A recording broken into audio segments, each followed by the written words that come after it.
Welcome to Learning Activity 3. As before, you have objectives at the top and items that you need to complete during this learning activity. So there are two different times in the semester where you're going to focus on learning theories that can relate specifically to science, but may also align with other content areas. So that's one of the things that you're going to look at here. And then you're going to work on creating a frame for your web page. So your semester-long project actually has to be shared as a web page. And I want you to get some practice at setting that up in learning activity number 3. As we go down through, always Teacher's Lounge and then our checklist. Quickly look over this just for a second, maybe. It's divided up into semester-long project connections and different pieces of what is expected to be added for your semester-long project, and then reviewing the content theories that are here. There are 6 theory web pages, so look at each of them, and then you're going to take notes on at least 5 of them for this particular activity. A narrative of at least 250 words for each of them.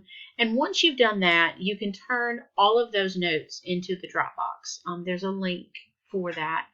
And then you're going to decide, okay, which of those theories best fits my style and my way of teaching.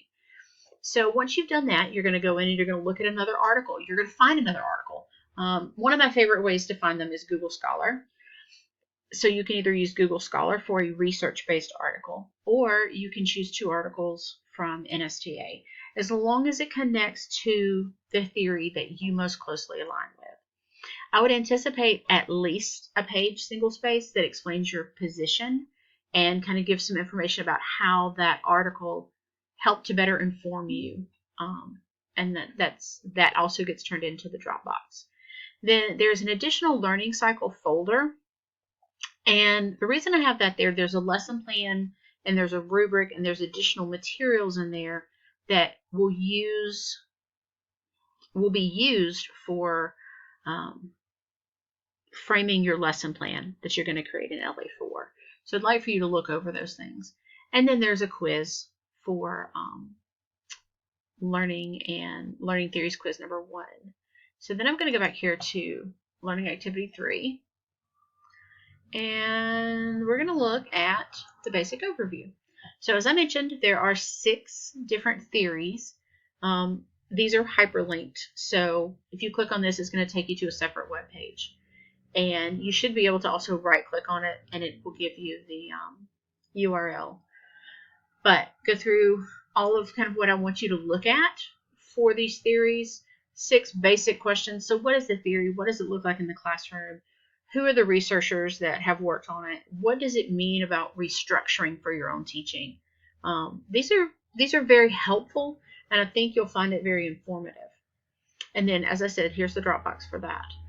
And then choose your article or articles, and once you've written up that narrative, you'll post it to the same Dropbox.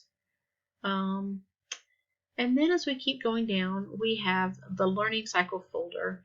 There's several things in here. Just play with it, see what makes the most sense to you. And then, as I said before, your semester-long project.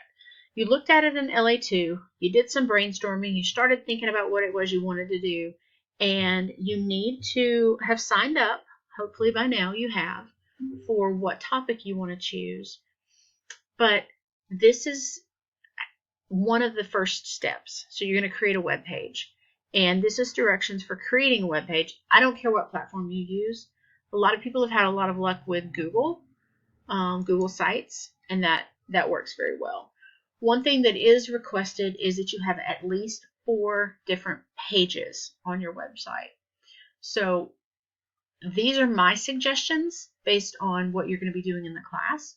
So I would have one tab that's overview of the semester project, one that's semester-long project details, connecting to content, connecting to pedagogy, and then additional resources.